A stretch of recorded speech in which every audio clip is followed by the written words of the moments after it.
कितनी आसाइशें हंसती रही हैं वालों में, कितनी आसाइशें हंसती रही हैं वालों में, कितने दर मेरी कहानी पे सदा बंद रहे।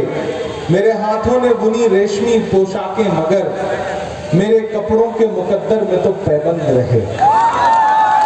दोस्तों, जब मैं मेंबर ऑफ पार्लियामेंट बनकर साल भर पहले देश की सबसे बड़ी पंचायत में पहुंचा, संसद में पहुंचा, तो मेरे जहन में यह था कि मैं जब उस ऐवान में पहुंचूंगा और पूरा मुल्क मुझे सुनेगा, तब मुझे कुछ जरूरी मुद्दे हैं जिन पर बात करनी है, जिन्हें उठाना है।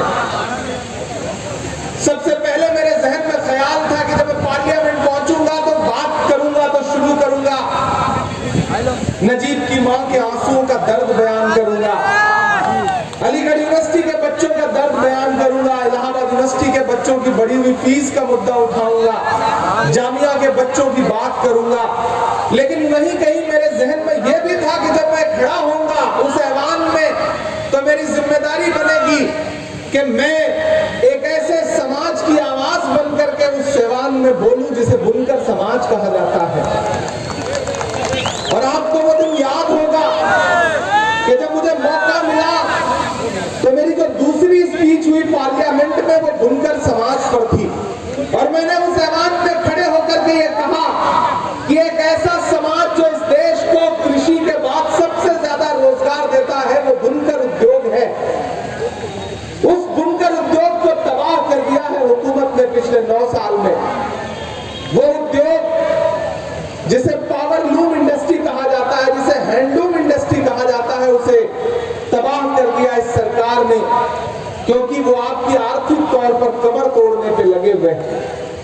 कभी तनवीर ने शेर कहा था कि जरा सी बहस को दंगा बनाया जाता है, तमाम शहर को लंका बनाया जाता है, हमें जलाओ ना यारों के वो कपास है, हमें मिला के तिरंगा बनाया जाता है।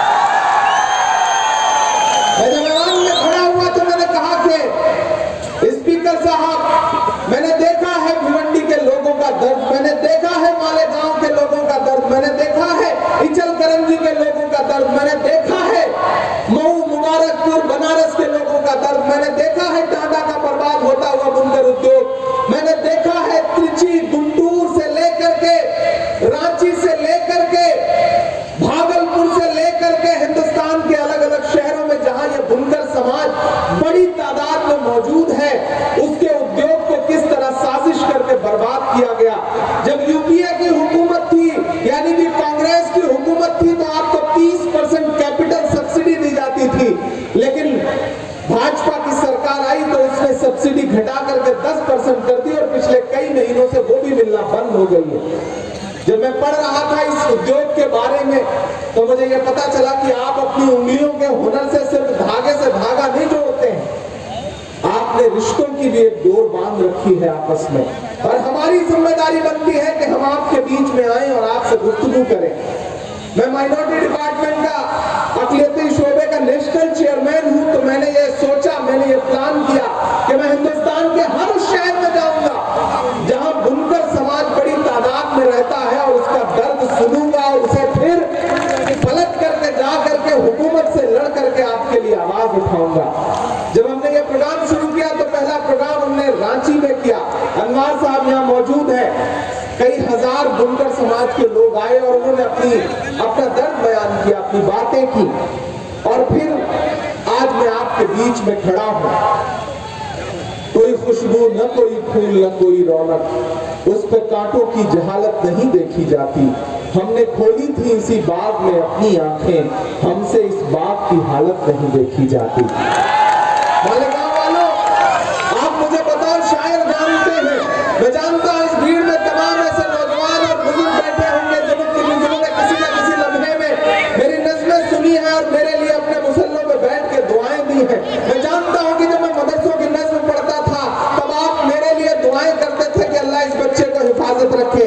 मैं जानता हूं कि जब मैं नजीब की मां के आंसुओं को नज़्म बनाता था तो आप भी मेरे साथ रोते थे। जब मैं फलस्तीन पर नज़्म पढ़ता था तो आप भी मेरे साथ गुनगुनाते थे।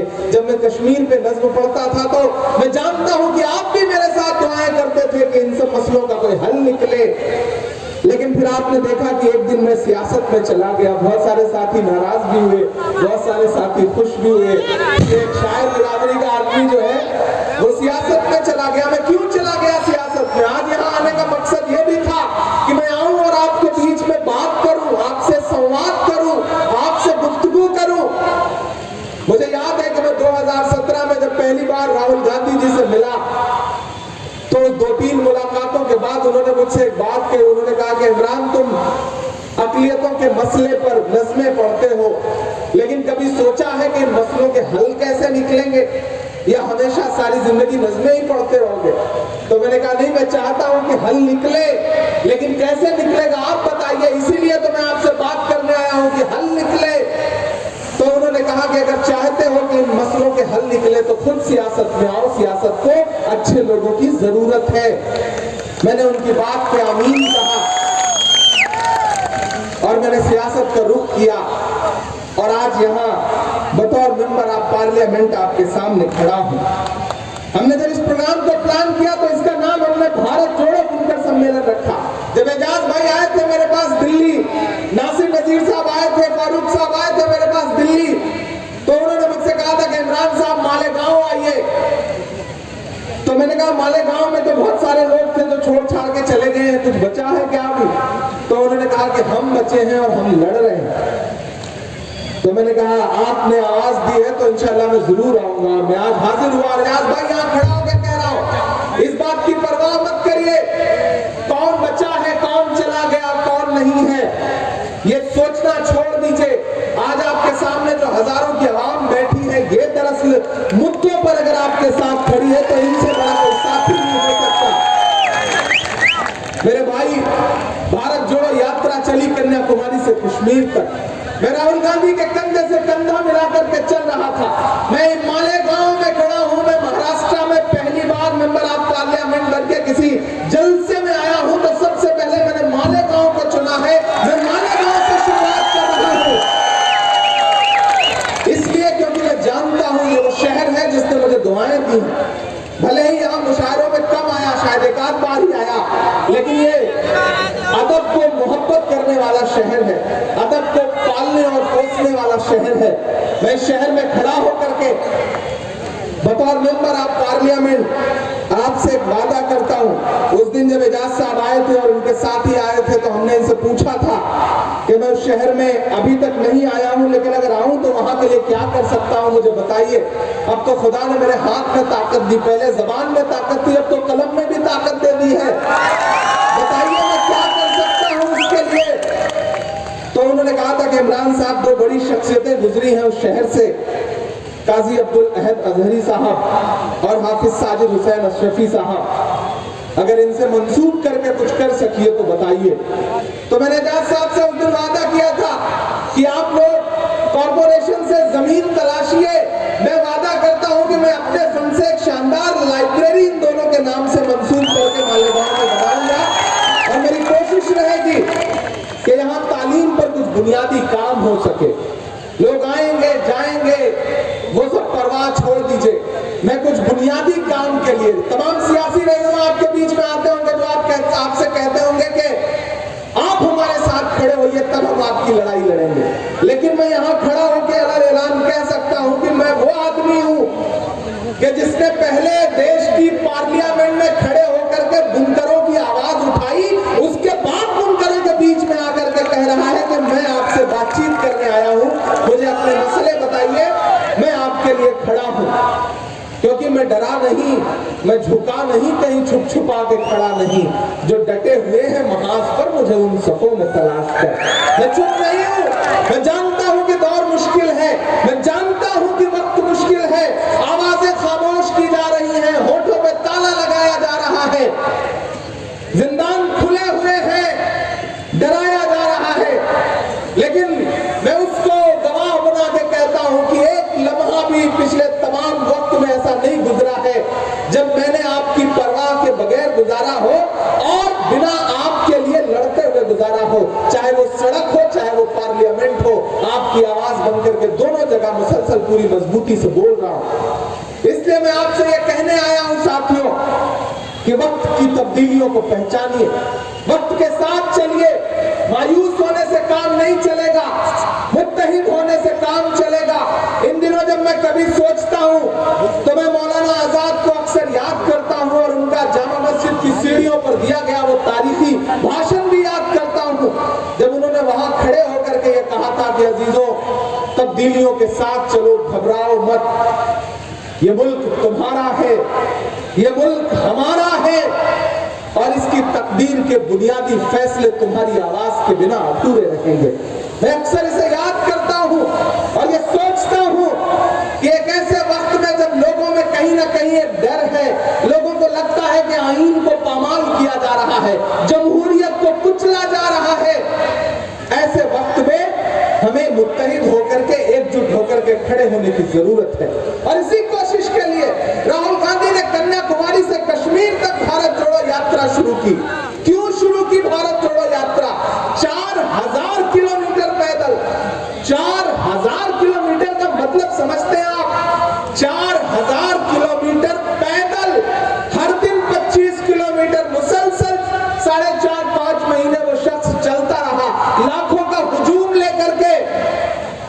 क्यों चलता रहा? सिर्फ एक नारा था उसके लब पर, नफरत छोड़ो भारत जोड़ो, नफरत छोड़ो, नफरत को कम करने की कोशिश। मैं बताता हूं, मीडिया के साथ ही मुझसे पूछते हैं, कहते हैं कि इमरान साहब आप क्या कहेंगे, राहुल गांधी ने भारत जोड़ो यात्रा क्यों की?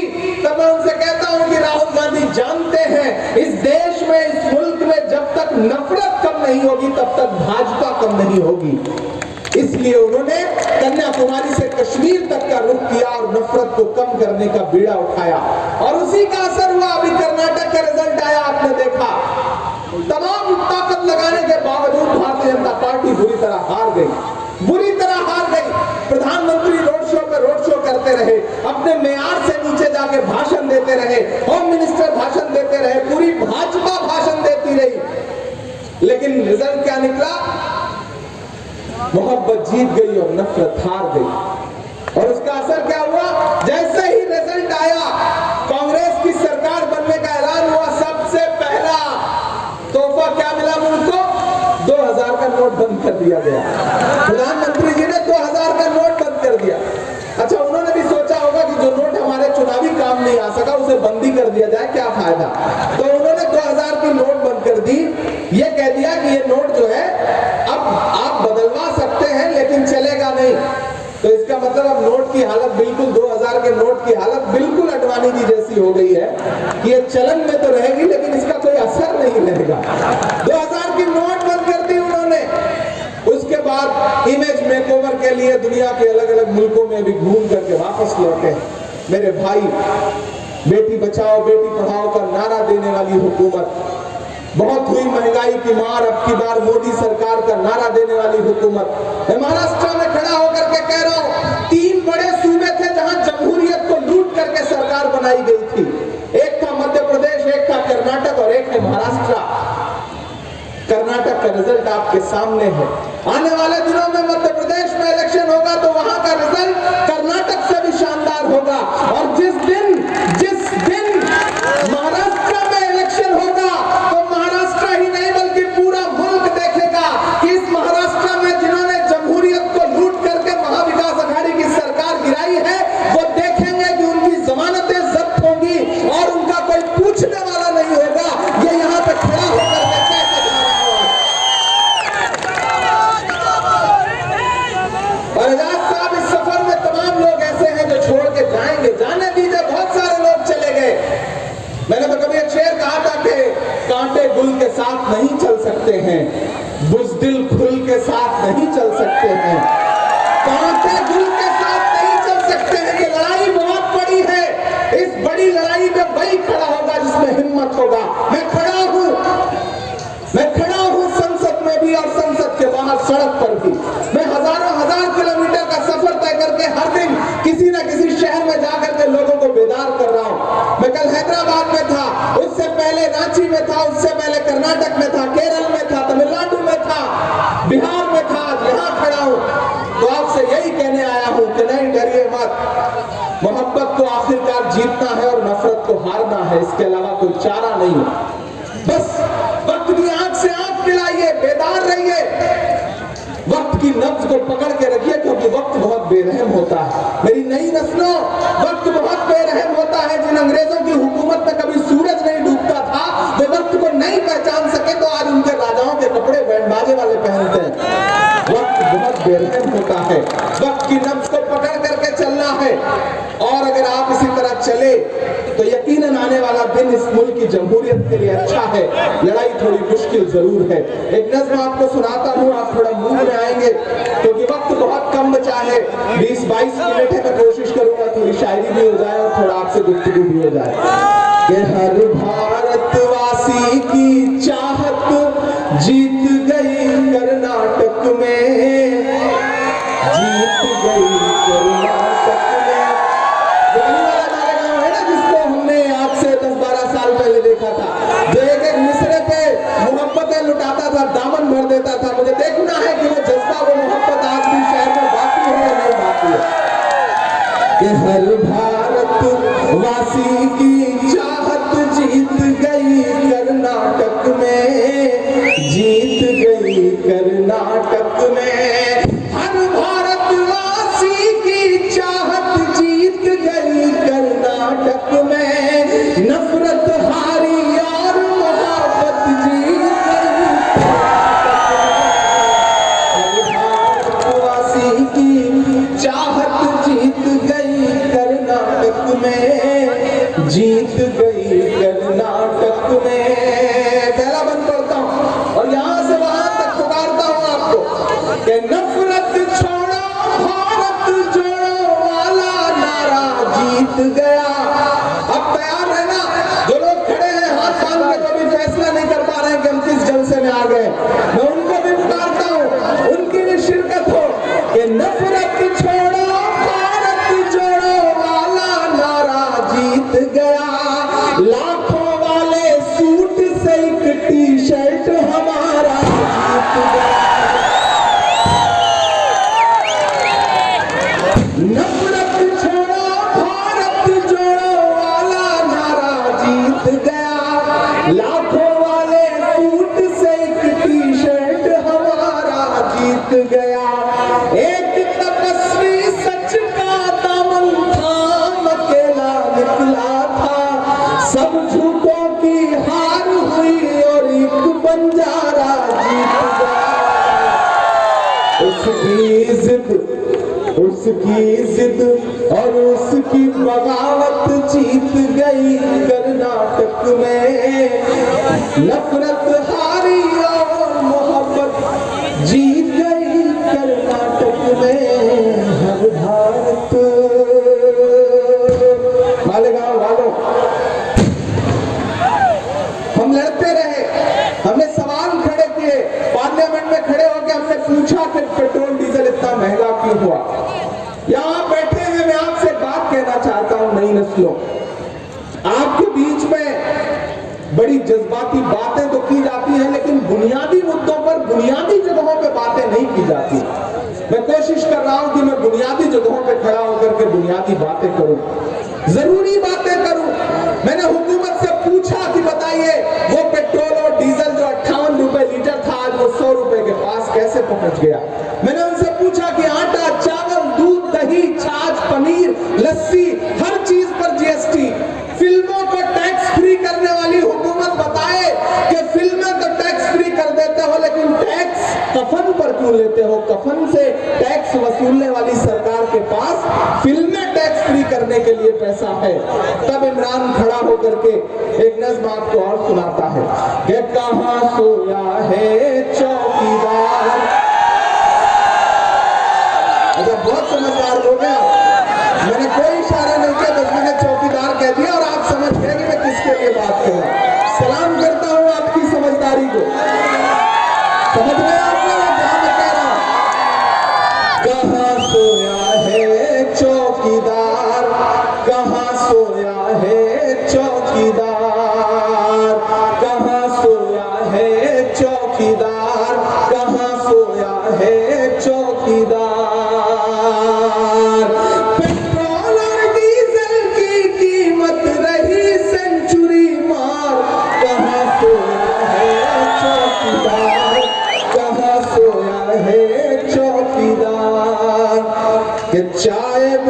बेचने वाला पूरा भारत बेच रहा है।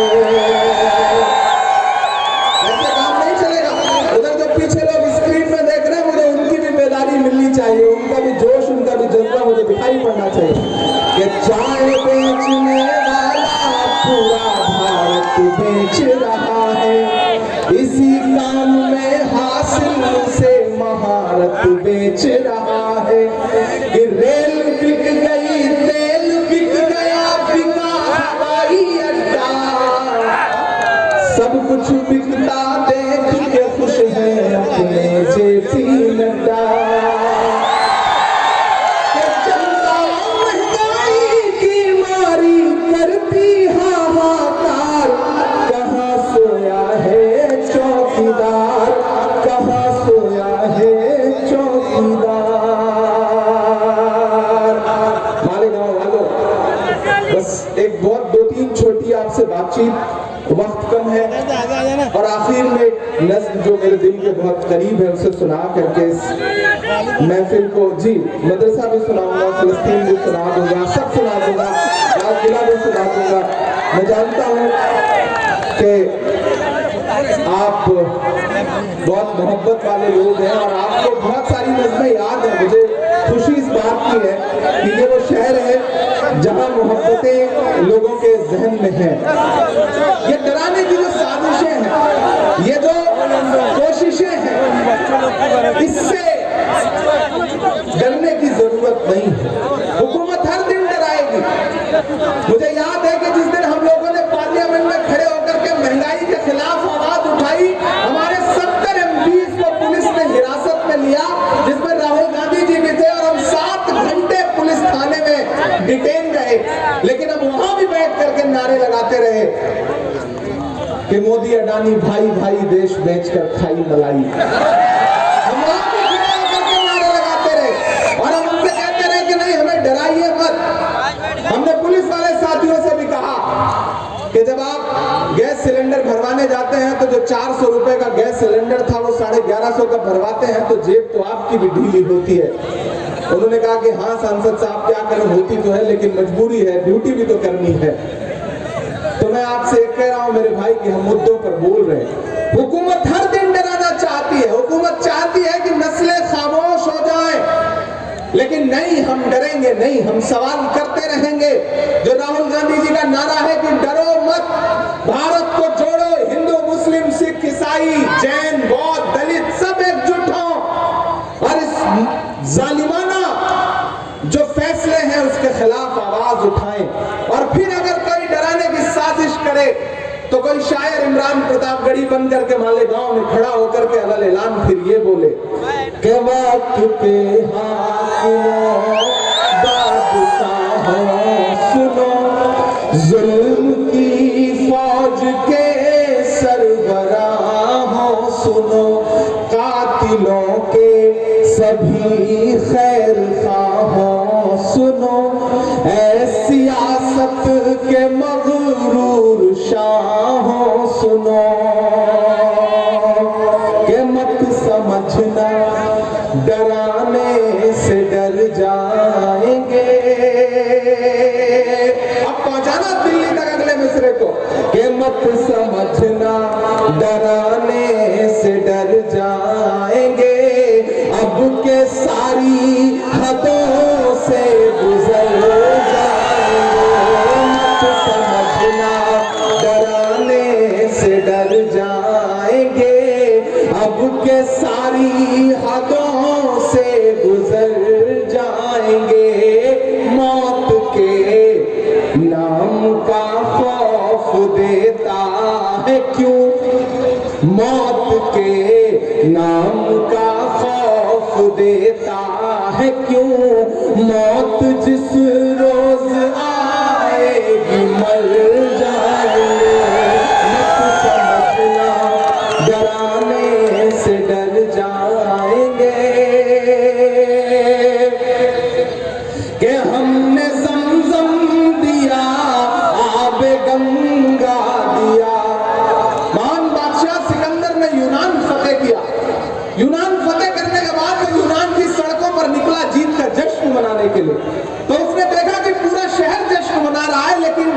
सड़क के किनारे एक फकीर उनींदी आंखों में सो रहा है, एक लिहाफ ओढ़ करके, मैला सा। सिकंदर को गुस्सा आया, सिकंदर अपने घोड़े से उतरा और उस फकीर के पास जाकर उसे जोर से एक लात मार के कहा कि क्यों रे फकीर, पूरा शहर जश्न मना रहा है, मैंने शहर फतेह कर लिया और तू सो रहा है। तो फकीर ने उन्हीं आंखों से सिकंदर को देखा और देख करके कहा कि शहर फतेह करना बादशाह का काम है, लेकिन लात मारना तो गधे का काम है। क्या खुदा की कायनात में इंसानों की कमी हो गई है जो उसने बादशाह एक गधे के हाथ में सौंप दी है? मेरे भाई, हमारा ऐलान ये कह रहे हैं कि हमने ज़मज़म दिया, आब गंगा दिया, तुमने भारत को दंगा ही दंगा दिया। हमने ज़मज़म दिया, आब गंगा दिया, तुमने भारत को दंगा ही दंगा दिया। तुमने एक रंग के ख्वाब देखे मगर, अब कसम है कि घाट को जाना चाहिए तो अगला मिसरा है वो पूरे हिंदुस्तान में कि हमने ज़मज़म दिया, आब गंगा दिया, तुमने भारत को दंगा ही दंगा दिया। तुमने एक रंग के ख्वाब देखे मगर, हमने हिंदुस्तान को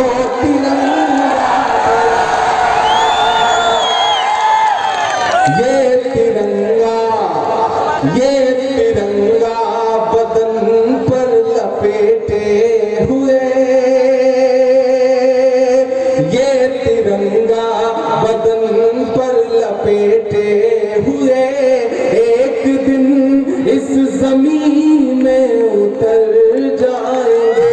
मत समझना डराने से डर जाएंगे, अब के सारी हदों से गुजर जाएंगे।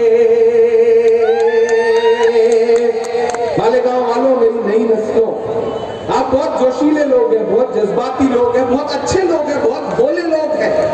मैं आपसे एक बात कहने आया हूं कि मैं जिस मिशन को लेकर के चल रहा हूं, जो राहुल गांधी जी का नारा है भारत जोड़ने का, मैं उस मिशन पे शहर दर शहर अपनी नींदें कुर्बान करके, आपकी मोहब्बतों ने मुझे सब कुछ दिया था, शोहरत, मोहब्बत, दौलत, सब कुछ दिया था, लेकिन मैं सब कुछ एक किनारे रख करके अगर शहर दर शहर जा रहा हूं, आपको बेदार कर रहा हूं, एकजुट करने की कोशिश कर रहा हूं, तो मेरे मकसद को समझिएगा। मेरा मकसद बहुत बड़ा है। आपके बीच में लोग आएंगे, आपको लंबी लंबी तकरीरें करेंगे और ये कहेंगे कि कांग्रेस तो ऐसी, कांग्रेस तो वैसी। कांग्रेस ने आपके लिए किया क्या? ये कहा जाता है, यहाँ कांग्रेस के तमाम लोग बैठे हैं, एक सवाल आपके सामने तकरीरों में उछाला जाता है कि अगर कांग्रेस ने आपके लिए किया क्या? मैं बताता हूँ क्या किया। मैं मालेगांव में खड़ा हूँ, मैं जानता हूँ यहाँ से उठी हुई सदाएं पूरे हिंदुस्तान में जाती हैं, क्योंकि मेरी आंखों के सामने जो लोग बैठे हैं ये सिर्फ मालेगांव के नहीं है, इनके अंदर एक हिंदुस्तान है। इसी शहर में, पूरे शहर में एक अलग हिंदुस्तान जो बड़ा खूबसूरत और मोहब्बतों वाला है, प्यार वाला है, क्योंकि पूरे हिंदुस्तान के लोग इस शहर में आके बसे, तब मालेगांव बनता है। मैं बताता हूँ क्या दिया। मेरे भाई, अगर आपसे कोई ये कहे कि बताओ कांग्रेस ने अक़लियतों को दिया क्या है, तो पलट के उससे कह देना कि वो कांग्रेस ही है जिसने डॉक्टर जाकिर हुसैन को इस देश का राष्ट्रपति बनाया। वो कांग्रेस ही है, एजाज साहब, वो कांग्रेस ही है जिसने फखरुद्दीन अली अहमद साहब को इस देश का राष्ट्रपति बनाया। वो कांग्रेस ही है जिसने ज्ञानी जैन सिंह साहब को इस देश का राष्ट्रपति बनाया। वो कांग्रेस ही है जिसने मौलाना अबुल कलाम आजाद साहब को आगे बढ़ के अपने सीने से लगाया और उन्हें इस देश का पहला शिक्षा मंत्री बनाया। वो कांग्रेस ही है जिसने सैयदाना अनवरा तैमूर को असम का मुख्यमंत्री बनाया। वो कांग्रेस ही है जिसने बरकतुल्लाह साहब को राजस्थान का मुख्यमंत्री बनाया। वो कांग्रेस ही है जिसने अब्दुल गफूर साहब को बिहार का मुख्यमंत्री बनाया। वो कांग्रेस ही है जिसने अब्दुल रहमान अंतुले साहब को महाराष्ट्र का मुख्यमंत्री बनाया। वो कांग्रेस ही है जिसने गुलाम नबी आजाद को कश्मीर का मुख्यमंत्री बनाया। वो कांग्रेस ही है जिसने के एंटनी साहब को इस देश का रक्षा मंत्री बनाया। वो कांग्रेस ही है जिसने सलमान खुर्शीद साहब को, के रहमान साहब को, डॉक्टर शकील साहब को इस देश का कैबिनेट मंत्री बनाया। और तो और वो कांग्रेस ही है परछाइयों से बचने की कोशिश कर रहे थे, तो मेरे जैसी एक आवाज को जो अलग ऐलान आपके लिए बोलती है, उसे उठाया और इस देश की सबसे बड़ी पंचायत में, राज्यसभा में ले जाकर के बिठा दिया और कहा कि बोलो, अपनी आवाज बुलंद करो। वो कांग्रेस ही है जिसने एक दिन बहुत खामोश से रहने वाले डॉक्टर मनमोहन सिंह साहब को इस देश का प्रधानमंत्री बनाया। तो कोई अगर आपसे ये कहे कि क्या दिया है, तो पलट के जवाब दे देना। और इतना आपसे गुजारिश करता हूं मेरे भाई कि ये वक्त बहुत मुश्किल है, इस मुश्किल वक्त में बहुत समझदारी से फैसले लेने हैं और आगे बढ़ना है। सोचना ये है कि जो दिल्ली की हुकूमत है वो कैसे बदले, क्योंकि अगर वो नहीं बदलेगी तो आप सूबों में हुकूमत बना भी लोगे तो लूट ली जाएगी। हमारा मिशन वो है, हमारा ख्वाब वो है कि 2024 में लाल किले की दीवार से जो तिरंगा झंडा फहराए उस शख्स का नाम राहुल गांधी हो। मैं उस मिशन को लेकर के निकला हूँ। अब चूंकि लाल किले का जिक्र आया है और आखिर में 8 मिनट बचे हैं, तो मैं आखिर में लाल किले की नज़्म सुना करके इस महफिल को अंजाम तक पहुंचाता हूँ। मैं कभी कभी सोचता हूँ कि ये जो इमारतें हैं, हाँ वो भी सुना देंगे, आपकी हर फरमाइश पूरी की जाएगी। मैं कभी कभी सोचता हूँ, हाँ कुछ मेरे हिसाब से सुनाने दीजिए, फिर वो भी आपके तक भी आएंगे। मैं कभी कभी सोचता हूँ जब मैं दिल्ली में लाल किले के आसपास से गुजरता हूँ और उन दीवारों को देखता हूँ और फिर नफरती चिंटुओं के बयान सुनता हूँ, तो फिर मुझे लगता है कि अगर ये दीवारें बोल पाती तो शायद यूं बोलती। जब मैं कभी कभी सुनता हूँ कि कोई एक आवाज उठ के आती है, कहती है कि लाल किले का भी नाम बदल दो, तो मुझे लगता है कि लाल किला अगर बोल पाता तो शायद यूं बोलता कि मैं लाल किला हूँ। मैं खामोशी से नहीं पढ़ूंगा इस नज़्म को। मैं चाहता हूँ कि आपकी तालियों के शोर में पूरा हिंदुस्तान सुने इस नज़्म को। मैं लाल किला हूँ, मैं लाल किला हूँ, हिंदुस्तान में तुझे तोहफे में मिला हूँ। मैं लाल किला, लाल किला हूँ, मैं लाल किला हूँ। यहाँ मीडिया के साथी बैठे हैं, मुझे खुशी है कि यहाँ उर्दू मीडिया मजबूत है। मैं पहला बंद पढ़ता हूँ इस नज़्म का कि मेरे बनाने वाले से नफरत भी है उनको और मेरी दीवारों से मोहब्बत भी है उनको। एक तेवर, एक बेबाकी जिसके लिए आप इमरान को पसंद करते हैं, भारत का इमरान खान होकर के बोल रहा है कि मेरे बनाने वाले से नफरत भी है उनको और मेरी दीवारों से मोहब्बत भी है उनको।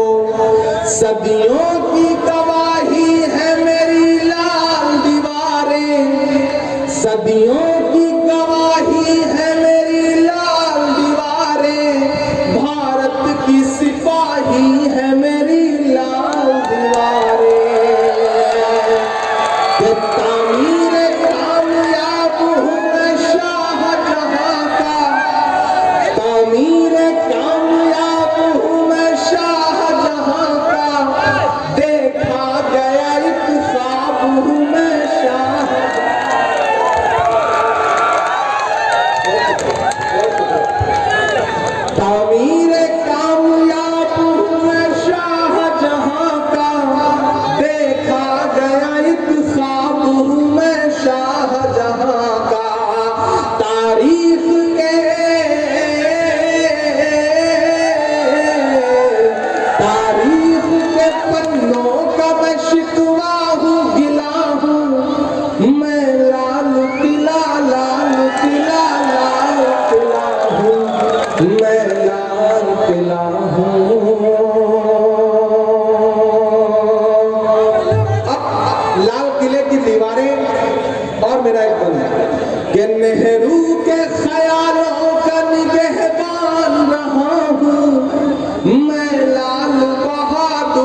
दुआएं देना। मोहब्बत कौन करता है, सियासत कौन करता है, मुझे मालूम है मेरी हिफाजत कौन करता है।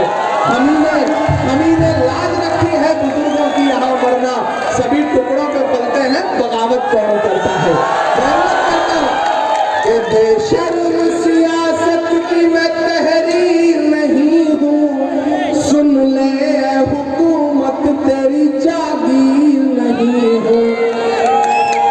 नफरत के समंदर में मैं खो ही नहीं सकता।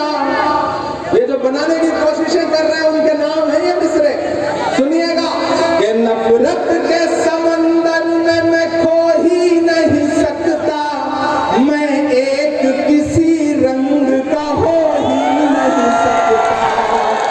और अब तैयार रहना वाले गांव वालों, पीछे तक जहां तक मेरी सदाएं पहुंच रही हैं कि नफरत के समंदर में मैं खो ही नहीं सकता, मैं एक किसी रंग का हो ही नहीं सकता। अंदाज मेरा मस्त मलंगा ही रहेगा। काफी है कि दाद मिले मुझे मालेगांव में कि अंदाज मेरा मस्त मलंगा ही रहेगा, गुंबद पे सदा मेरे तिरंगा ही रहेगा। और अब मालेगांव वालों, बात तो अब चाहिए क्योंकि अब इमरान बोल रहा है कि अंदाज मेरा मस्त मलंगा ही रहेगा, गुंबद पे सदा मेरे तिरंगा ही रहेगा। वो फूल हूँ, वो फूल हूँ जो खार की छाती पे खिला हूँ, मैं लाल किला लाल किला लाल किला हूँ, मैं लाल किला हूँ। आखिर में आपसे इतना कहना, मेरे भाई यहाँ एजाज बैठे हैं, फारूक साहब बैठे हैं, नासिर ने बहुत मेहनत की है और पूरा, चूंकि मैं माइनॉरिटी डिपार्टमेंट का नेशनल चेयरमैन हूँ तो आपसे ये कह रहा हूँ, हाँ शायरी तो सुनिएगा ही, पहले जो कह रहा हूँ वो भी सुनिए। एक वादा आपसे मैं कर रहा हूँ, आपकी दुआओं ने मैं यूं ही नहीं पहुंच गया पार्लियामेंट, यूं ही कोई मुझे गुमनाम से प्रतापगढ़ से उठा करके लेकर के पार्लियामेंट में नहीं बैठा गया। उसका कारण है मैं जानता हूं कि आपने अपने मासूम लम्हों में मेरे लिए दुआएं की हैं, तो आपकी वजह से, आपकी मोहब्बतों की वजह से इमरान जो है वो खासदार बना, मेंबर ऑफ पार्लियामेंट बना। यहाँ खड़ा होकर के एक बात आपसे कह रहा हूँ, कभी मत सोचिएगा कि आप आवाज देंगे तो मैं लब्बैक कहता हुआ आपके पास नहीं आऊंगा। आप बुला करके देखिएगा, आपके मुद्दों पे जब लड़ने की बात आएगी तो जरूरत पड़ेगी तो यहाँ की हुकूमत से भी लड़ूंगा, दिल्ली की भी हुकूमत से लड़ूंगा और जरूरत पड़ेगी तो अपनों से भी लड़ूंगा।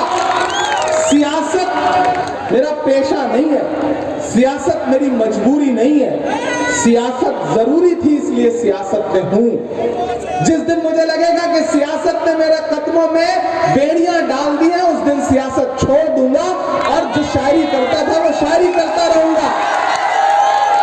लेकिन आपसे वादा कर रहा हूं क्योंकि वक्त की नजाकत है, वक्त की जरूरत है, वक्त की मांग है, इसलिए वहां खड़ा हूं। और मेरे तमाम साथी इस बात के गवाह हैं कि मैं आपके लिए कल भी लड़ रहा था जब मेरे जबान में और मेरे कलम में ताकत थी। आज स्टैम्प भी मिल गया है, मुहर भी मिल गई है, तो उसके जरिए भी लड़ रहा हूं। मालेगांव वालों, हमें ताकत दीजिए, उस राहुल गांधी को ताकत दीजिए जो आरएसएस की विचारधारा के खिलाफ पूरे मुल्क में अकेला नेता है जो लड़ रहा है, और उसके कंधे से कंधा मिलाकर के खड़ा होकर के मैं उसे देख रहा हूं, उसके कदम से कदम मिलाकर चल रहा हूं। अगर इस मुल्क में नफरतें कम होंगी तो फायदा किसका है? आपको ये बात समझने की जरूरत है, ये बात आपको समझाने के लिए आया हूं। मुत्तहिद होइए, और अगर कोई शिकवा भी है, कोई गिला भी है, तो कांग्रेस आपका पुराना घर है।